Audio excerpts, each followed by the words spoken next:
Welcome to the Uncomplicated Perimenopause podcast. I'm Kate Grosvenor, your friendly perimenopause expert and life coach. And I'm Gabriella, Kate's daughter, representing all the women who are nowhere near perimenopause but want to understand it better. Whether you're just starting your perimenopause journey, deep into it, or you're a loved one trying to support someone who is, we've got you covered. We'll be answering all of your burning questions, exploring the ups and downs, and sharing expert advice and personal insights. So grab a cup of tea, get comfy, and let's dive into the wonderful, sometimes wild, world of perimenopause together. And remember, no matter where you are on your journey, you are not alone. Welcome to the Uncomplicated Perimenopause.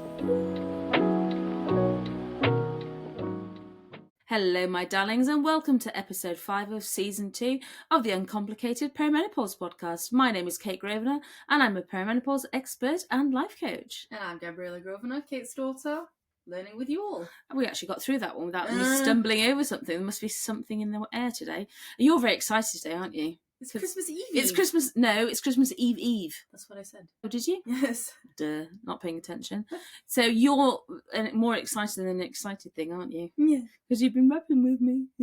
Very excited. She is. She's like a big kid. So I think you've always been excited for Christmas, though. Yeah. It's quite sweet, actually. Because you've always made it special, and Aww. having little siblings as well, and they're not so little, but having No, I little mean, siblings. they're 17 and 19. Yeah. Yeah. I'm excited.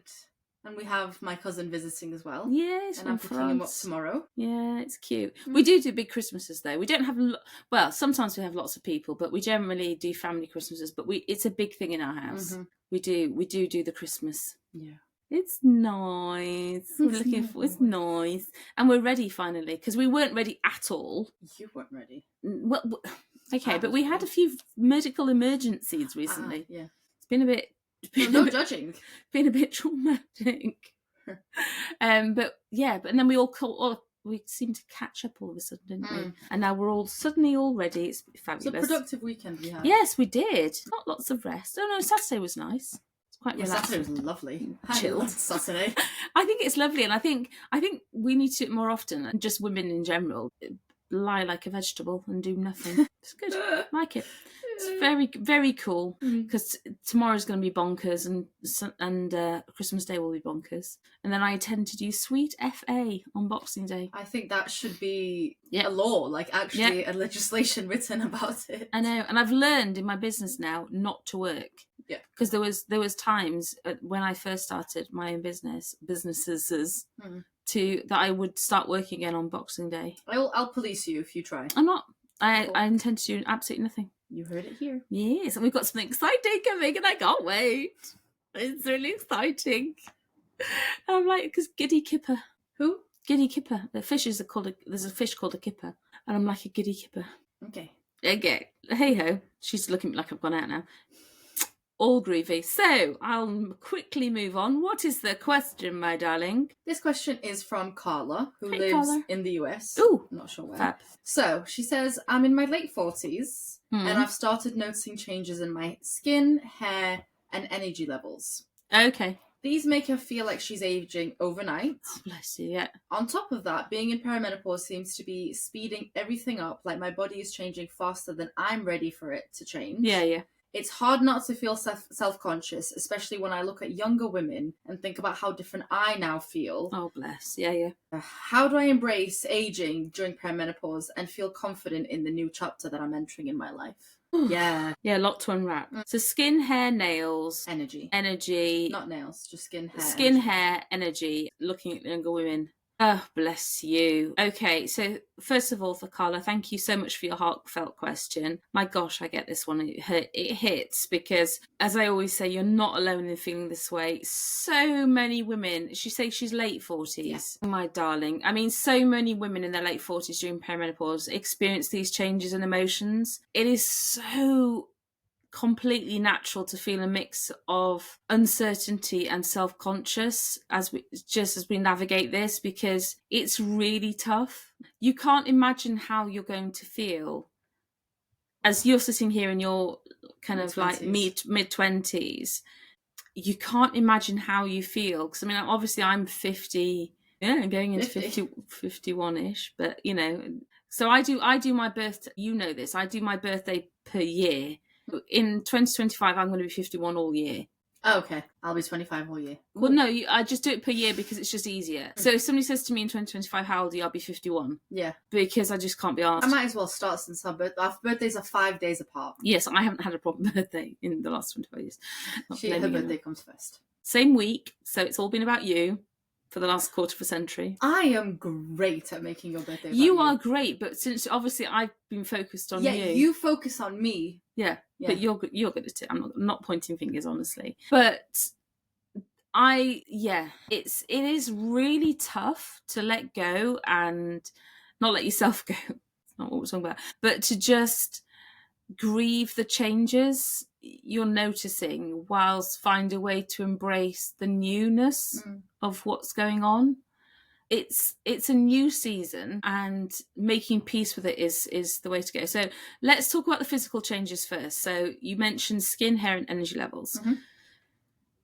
Right. So these are all directly linked to the hormonal changes. So, for example, declining estrogen leads to dry skin, hair thinning, and dips in energy. So these changes can feel very sudden. They're not very sudden, but once you've noticed them, they feel very sudden. So we have there's something in our brain called the reticular activating system, the RAS, and basically it's a bit like a sparkly hairnet, and it goes over your brain, and it's like the bouncer for your brain. So it decides what you focus on and what you don't focus on. So your brain processes more information in a 24-hour period than about 3 years of mobile phone data. So your brain, basically, if I said to you right now, Gabriella, how do your feet feel? Do they feel warm? Do they feel cold? How do your socks feel? Do they feel fluffy? Do they feel silky? How do they feel?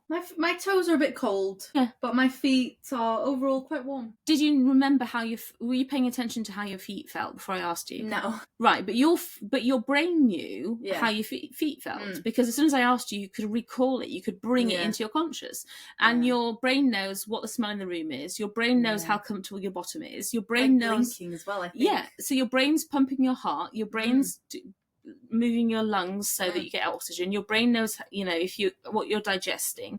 Your brain knows what you can hear outside. Your brain's processing what I'm saying to you. Your brain's, if you're ADHD, your brain's having 3 other conversations.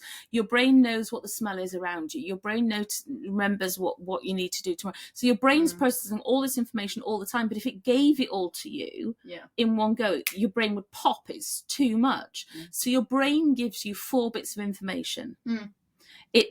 The 4 bits of things go straight through the bouncer. So the bouncer's like, your name's not in, your name's not down, you're not coming in, right? And that's the reticular activating system, the RAS. So 4 things break through your bouncer.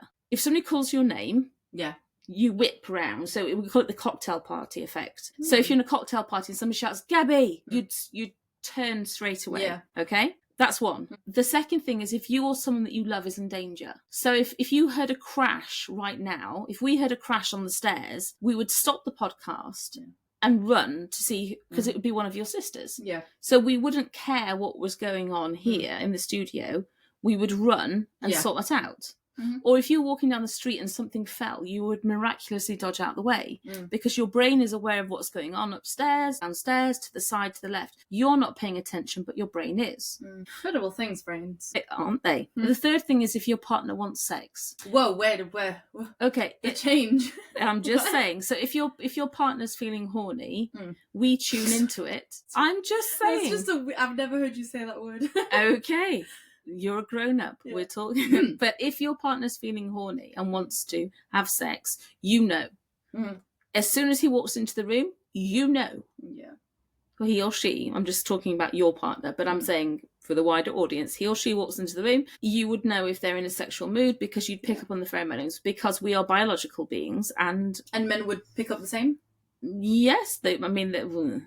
Okay. Women, yes, I'm sure they would. I don't know. I don't speak man, but I'm sure they would. Okay. And the 4th thing is, whatever you tell your brain is important is what your brain picks up on. And this is how advertising works. So if you thought about, if you and I were having a conversation about red jumpers, we were having a conversation anyway about red jumpers. Yeah. So if you and I were talking about red jumpers, oh, this red jumper and that red jumper, and oh, this is so important, and we love the red jumpers, and oh, the red jumpers are so important.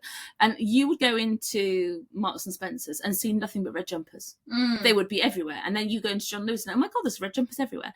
And then you'd walk into Benno Hall and there'd be red jumpers. Everyone would be wearing a red jumper. Oh my God, it's so weird. Everyone's wearing a jumper. Because you told your brain it's important. So your brain would give you nothing but red jumpers because you, by selective attention, had told your brain, red jumpers are important to me. So your brain would be picking out all the red jumpers.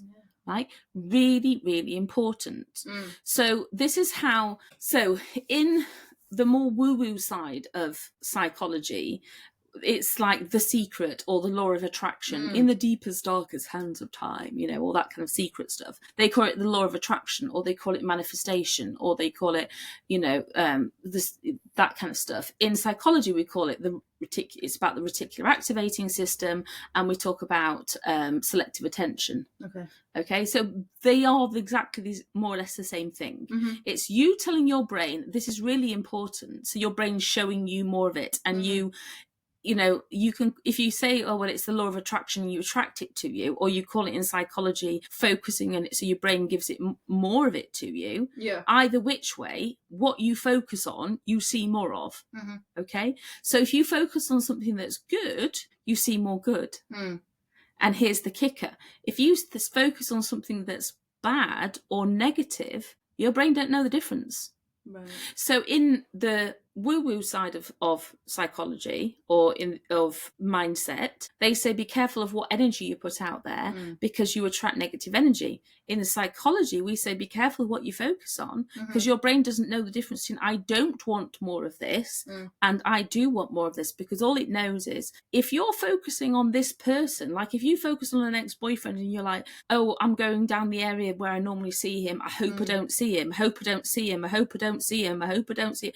Your brain's going to go, oh, look, there he is, because all it's heard is that boy's name again and again and again. So your brain thinks you want to see that person, right? So in the instance that is it Carla? Carla. In the instance that we're talking about Carla, it's not suddenly that her hair is thinning, or suddenly that her skin is drier, or whatever. But once you've put it into your mind, this is where I'm going with this long-winded explanation. And this is the thing about perimenopause, is these changes have been happening slowly since you're 25. You lose collagen slowly. Your estrogen dips slowly 25. Since you're 25 years old. Yeah, this is why if people say to me, what age should I start collagen? The answer is always today. No matter how old you are, today. Start taking collagen today. Now, if you were under the age of 35, you could take marine collagen, which is type 2 collagen. But if you were over the age of 35, I would tell you to take our perimenopause collagen, because it's type 1 and 3, which means it's going to help with your joints as well, and your gut as well, and everything else. So I would go for our perimenopause collagen. But if you're under the age of 35, you could have either our collagen or marine collagen. I don't like marine collagen because to me they put it with really strong flavors to hide the taste of the fishy stuff. Anyway, so what's happening for so many women is they suddenly start noticing that they're aging, and it becomes a focal point, and then every time they see themselves they notice more, and it's really hard to get out of that habit, because every time you see a picture of yourself, every time you see a reflection of yourself, every time you see a new grey hair, every time you see any gathering, all you focus on is I look old, I feel old, I've got a new line, I've got a new wrinkle. So the thing is that you have to, we're going to talk about reframing it in a little while, but it's thinking about trying to think of other ways to look at this period of your life. Instead of thinking about it as an aging period, you have to reframe it as the mindset thing, as this isn't me getting older, this is another chapter of it. So let's quickly address the physical changes. So for your skin, focus on hydration.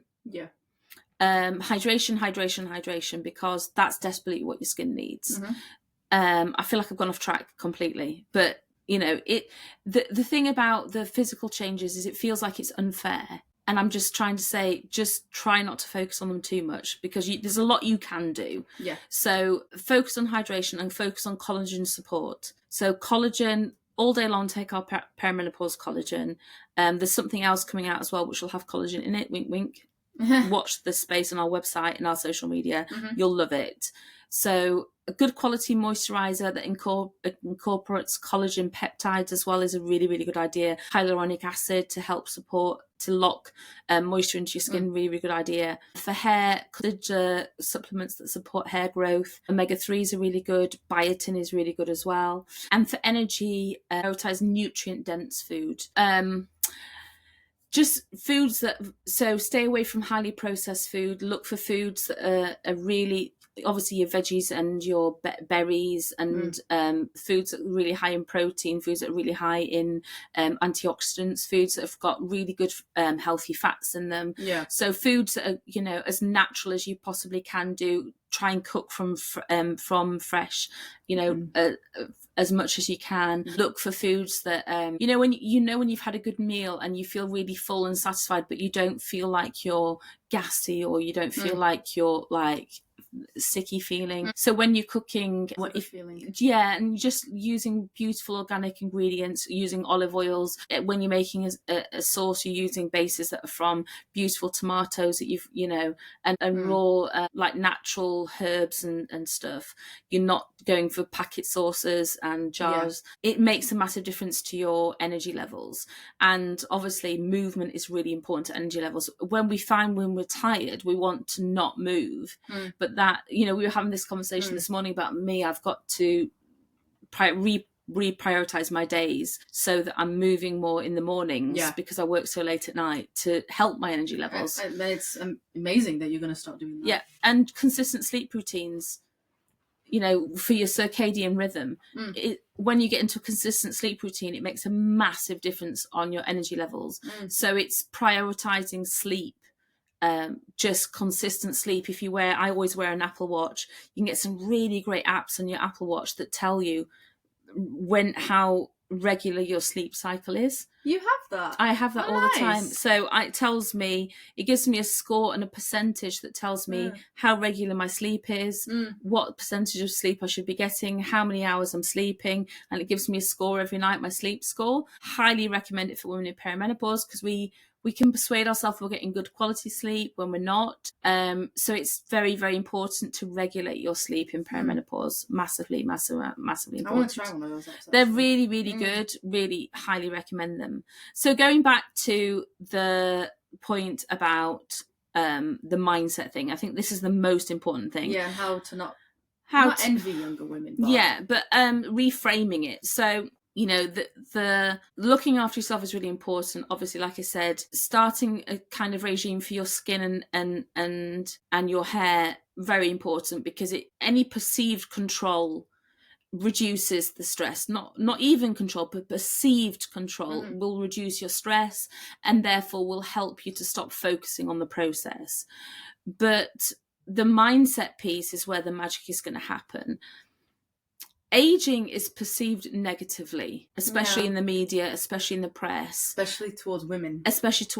And we need to shift that narrative for you. So I celebrate my age, and I talk about my age all the time. In fact, my partner's more negative about his age than I am about mine. He won't announce how old he is ever. He's 35. But I will add years on to my age. So as I said to you, 1st of January, I'm 51, and I'll be 51 for the whole of 2025. Now my birthday is actually on May the 20th. So I could be like holding off. I can't be bothered. I'm just 51 in 2025. And I will just say it out loud. I'm 51, and I'm happy to be 51, because it's a stage of life to embrace and unapologetically just embrace who you are. And I think the mindset bit on it is the important place to be around women. And I think if you can, if it's available to you, join a group of women this isn't a shameless plug, but it's kind of a shameless plug. If it's available to you to join something like our Feed Your Fairy program or the Beautiful Mindset membership or something, where you're around a group of women that are all on a mindset journey and that are of a similar age, and that they're loving life at that age. Because if you accept that you're the have you ever heard when people say you're the average of the I can't remember, my brain just went brain fog. You're the sum of the average of the 5 people that you hang around with. So your influence. No, I've not heard that. Have you not? I've heard you're as happy as your least happy child. You're only as happy as your least happy child. Ouch. Yeah, that's what I thought you were going to say. I mean, true, but ow. But you're the average of the like 5 people that you hang around with. So let's think, for example, back in your college days, if you think about the 5 people that you hung around with, and then think about your mindset, and then think about the 5 people that you hang around with most at the moment, and then think about your mindset. So different, right? So if you were a woman in your late 40s and you were hanging around with either negative people, like if all your friends, I'm not saying Carla this for you, darling, I don't know who you hang around with, but if you hang around with all women who were really upset about being in their 40s, or were really complaining about it, or were like disappointed, and were all kind of like, oh, I need to do something about it, or it's really sad, or it's really unfair, then you would start to feel like that as well, because you're the sum of the people hanging around with. But if you're around women who are like, oh my God, I'm loving this, and this is so great, and this is a chapter of freedom and liberty, and it's a transformation, it's not a loss, then that would start to rub off on you. And it can be a stage in your life where you've accumulated wisdom. I mean, I was recording the Christmas message for the membership yesterday. Yes. And it was all about, what have you learned this year? What are your wins? What are your achievements? What are you going to take with you? What are you going to do more of? And that's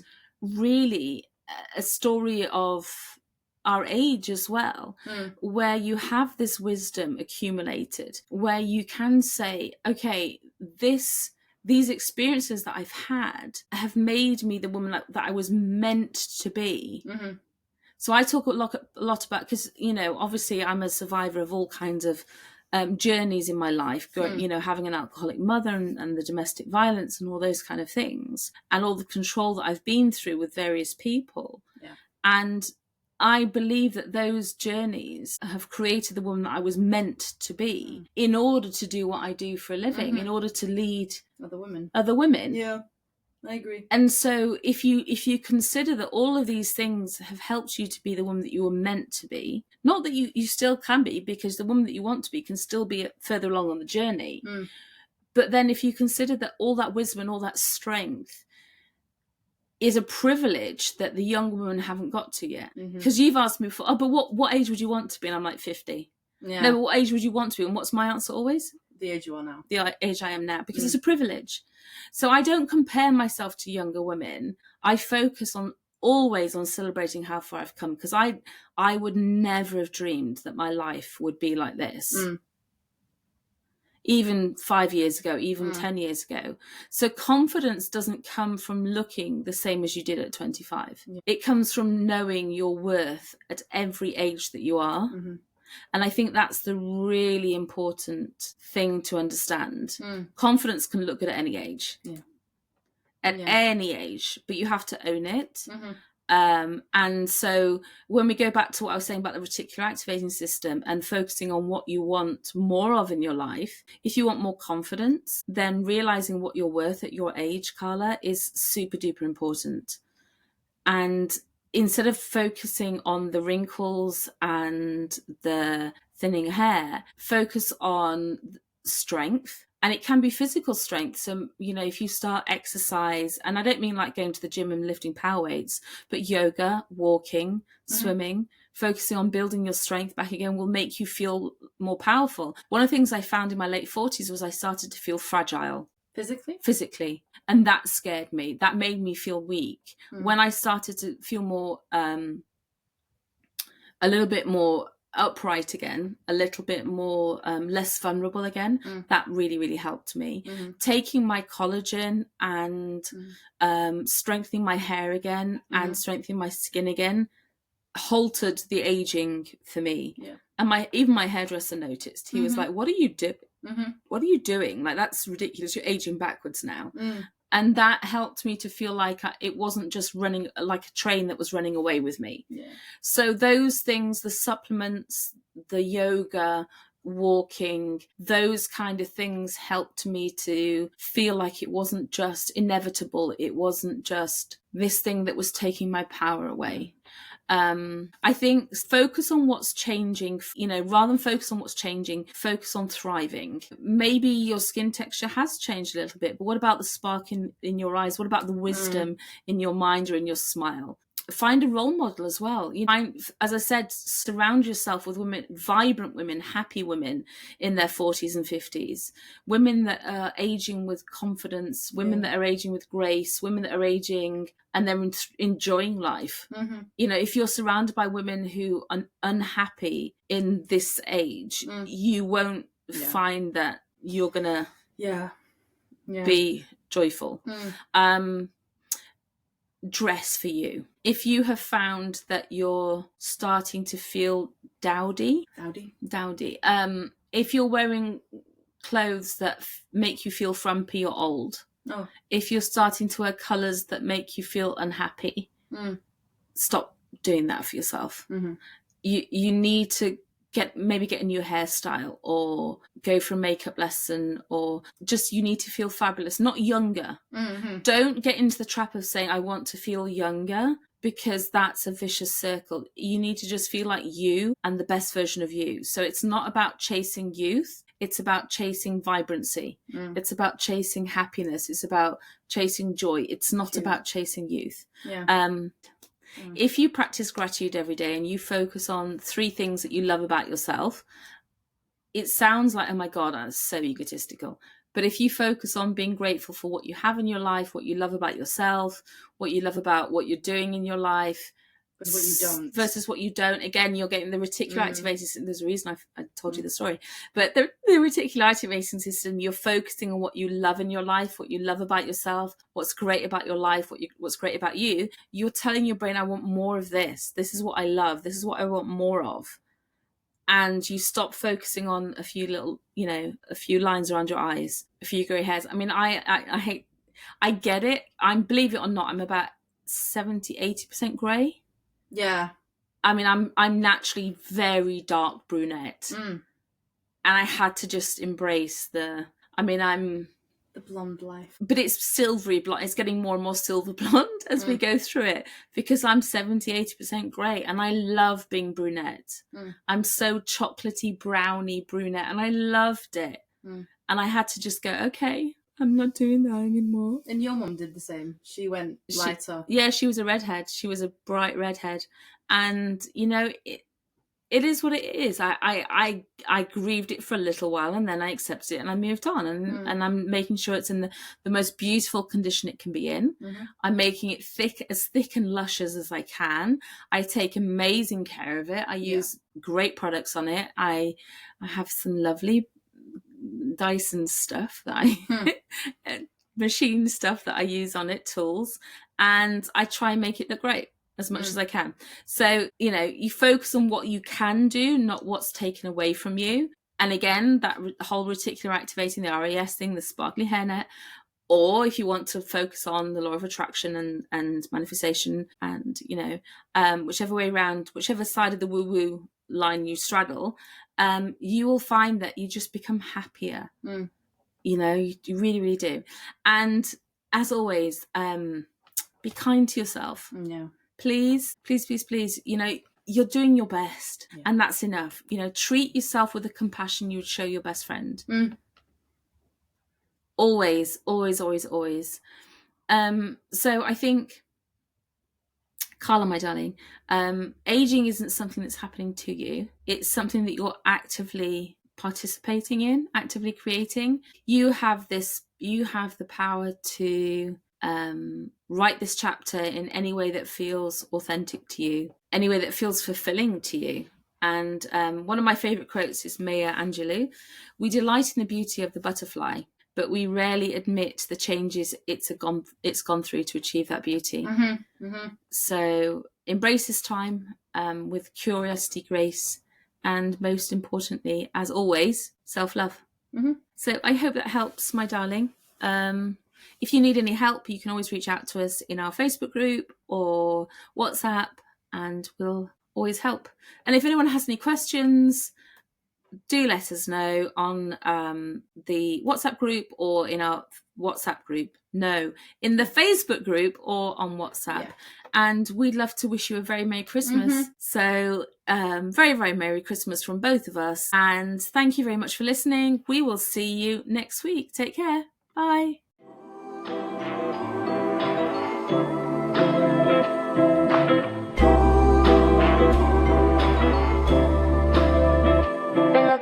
Thanks for joining us today on the Uncomplicated Perimenopause podcast. We hope you found this episode helpful and inspiring. Don't forget, if you have any questions or topics you'd like us to cover, you can reach out through our Perimenopause group or on WhatsApp. For more information on my coaching, perimenopause supplements, books or upcoming events, please visit www.kategrosvenor.com. And if you've enjoyed today's episode, please subscribe, rate and review our podcast. It really helps us reach more listeners just like you. Until next time, remember, perimenopause doesn't have to be complicated. We're here to help you every step of the way. Stay uncomplicated.